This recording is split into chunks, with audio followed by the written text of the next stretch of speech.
Welcome back, everyone. We have the keylogger functionality implemented, and we have the clipboard functionality. So in this lesson, we're going to tackle the screenshots. So I'm going to go ahead and copy some code in. I'll put it right after the other code, but before the sleep, right here.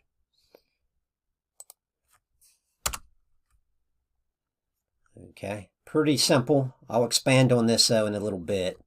Let's go ahead and pull up some documentation. So what I'm using for these screenshots is the Pillow module. It's a pill fork. And in particular, the image grab module from the Pillow module.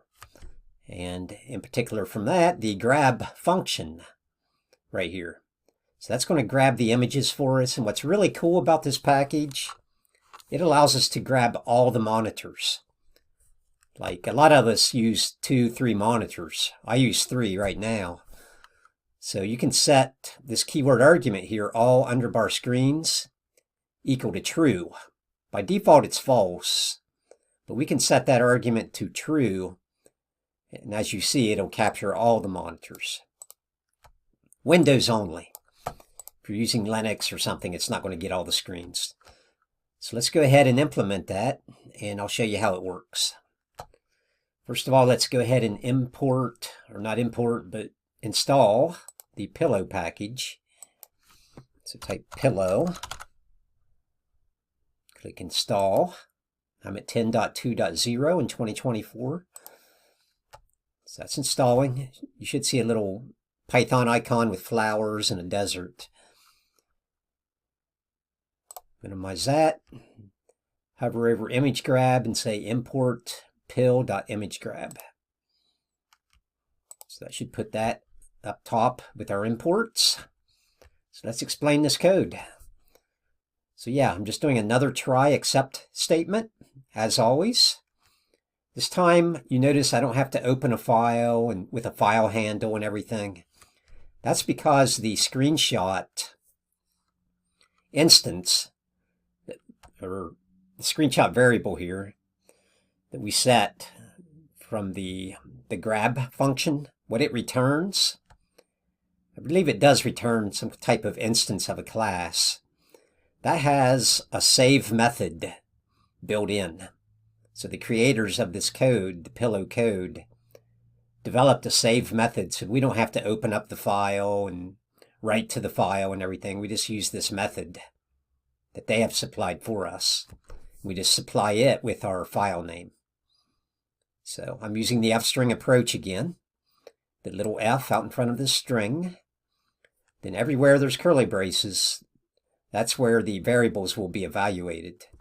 So just like with the clipboard, I'm using the loop count. We're still in that while loop with this code. So first time through, we'll have a clipboard underbar 1.text, I think it was. Then this one will be screenshot underbar 1.png. Because this here is an image file. So everything's working the same, essentially. Then for the OS error, once again, if we're running the code, in our hands will be true. I'm just going to print an OS error occurred while writing out the screenshot data. If it's not in our hands, if the code is running in the background on the target system, and the exception happens, it can't write to this file, nothing will be printed on the screen of the user. It's just going to come into this exception block here and do nothing. Since this if condition's false, it'll just do nothing and go back and reiterate the loop. So let's go ahead and give the code a test. Actually, before I test it, what's wrong with the code? I know I can't actually get your answers because this is a video, but there's something still that's not cool with this code that would be really nice when we're running the code. If we're running the code, there's no way to stop it. We don't have any way to close the connection other than Control-C, just to kill the connection. And what that will do, eventually you'll see this, once we build the code out into an executable file, that will leave a lot of forensic evidence behind on the target system. So we need a way to gracefully exit this code. That way it'll clean up after itself and there'll be no forensic data there. So I'm going to show you how to do that now.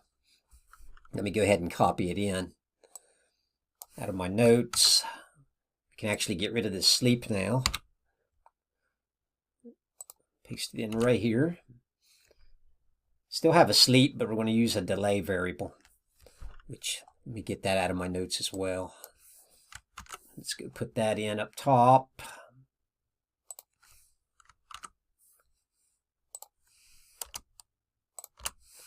Okay, set our delay in seconds for the screenshots and clipboard stealing. Now, in a real situation, a real red team, I'd go at least 60 seconds, if not 120, if not even more. I don't want to be writing things to a share that much. But for this class, 5 seconds is great. So let's go ahead and go back down here, import this package. This package I'm going to use is called input timeout. Let's go ahead and get it imported. Then I'll show you the documentation for it. Input, there's not 2 T's, just 1 T, I'm out. Install. 1.04 is the latest currently. So while that's installing, let me pull up the documentation. Input timeout package. This one's really cool because it works just like the regular input function in Python, you know, where you supply input from the keyboard. You can set it to a variable.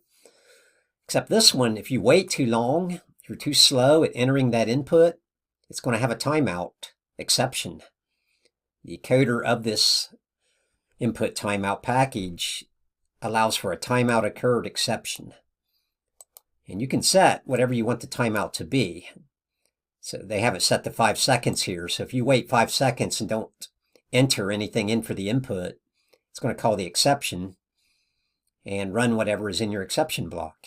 Really useful. It's especially useful if you're running some tools in a cloud. I have another course, and I talk about it in that course, but because they time out your GET connection.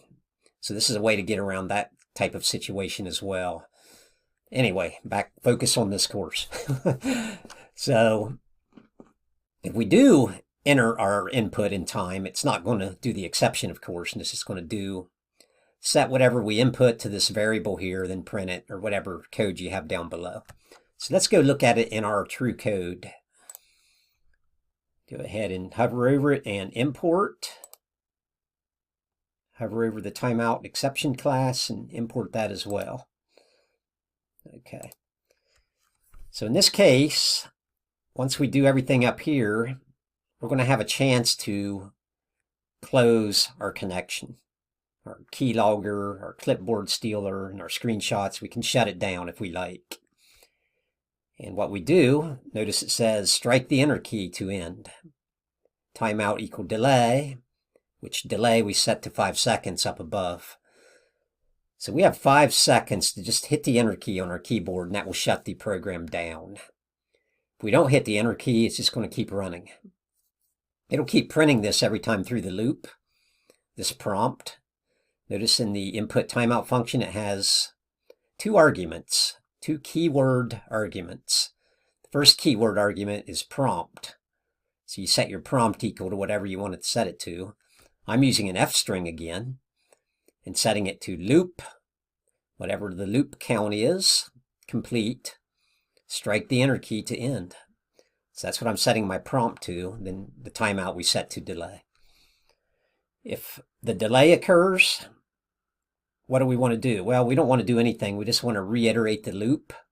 So I just do a pass right here. So the exception block of code does nothing. And it's just going to fall through and go back up and reiterate the loop. However, notice I have an else statement here. So this is just not a try except clause. It's a try except else statement. And what the else does, it'll run this block of code if you have no exception. So the try block of code is successful, then it runs the else. So the else is speaking in terms of the exception. If an exception happened, it doesn't run the else. If an exception doesn't happen, it runs the else. What do we have in the else? We have a break. And the break keyword in Python will get you out of the loop. So that will break us out of this while loop which will be the end of the program, because this sleep statement here is also in the while loop. You trace this line up, this line over here, you trace that all the way up, see it goes right to the while statement here. So everything in the while loop should be indented for spaces. It should follow this line down. Even the sleep is in the while loop. You may be wondering, why do I have the sleep still in here? Well, if in our hands is not true, if in our hands is false, then none of this code will run. So we still need to do the sleep to slow it down. Otherwise, we'd have images and clipboard data going out to the share just constantly. Just constant writes happening. So we got to slow it down. That's why we have the sleep here. This is when it runs in the background on the user's system. Okay, we can test the code now, but there's one thing we need to do in PyCharm to be able to enter that input in the terminal window. You have to go up here and click your More Actions, choose Edit. Then there's a setting in here under Modify Options. Almost forgot where it was at. Then in here, Emulate Terminal in Output Console. You want to check that. Right here under Python, Emulate Terminal in Output Console. Make sure that is checked, say Apply. Okay. And looks like the first test, we have the command line option in here. So let's go ahead and just do a run on that. I will put something in my buffer, my clipboard. I also type something in, that should be good. I'll wait for the next loop, loop 3. There it is, enter. So we just quit the program gracefully right there. So that is wonderful. So let's go take a look at our output. You can see I've got all the output, the clipboard. I typed in Udemy at first, and I typed in password. Notice that it changed because I typed in 2 different things. Then the keylogger, got password there. Udemy must have been in there already. Then the screenshots. I have the Google web browser up to Google on my right monitor, the classroom monitor, and my laptop monitor. So that looks good. Let's test it without putting a command line argument in. Let's take that out. Apply. Run.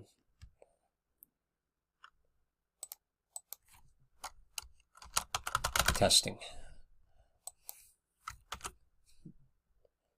There's no way to stop the program. So yeah, if it's running on the user's system, we would have to, if we have access to their system, we can get on there and kill it with task kill in Windows. Otherwise, it's going to run. Just keep running until the user shuts down or logs out. So that's a downside. Maybe could be considered an upside. I mean, if you're on a red team, you definitely want to collect this data. So just want to keep an eye on it on the share, whoever you're writing the data out. Don't let it get too large. Maybe delete quite often. So let's kill this test. Show you it should have collected quite a bit while I was talking there. Clipboard, I typed in testing, and we have the same screenshots, essentially what you've already seen. Clipboard screenshot and keys. You want to control, evidently, after each of them. So password and testing is what I typed in. So everything is working great. I think next lesson I will show you how to make this become an executable file so we can deliver the package to our target system. Or we can run the executable on our system at work, because Python is typically not installed on most corporate networks. So I will see you next lesson and we will get that done.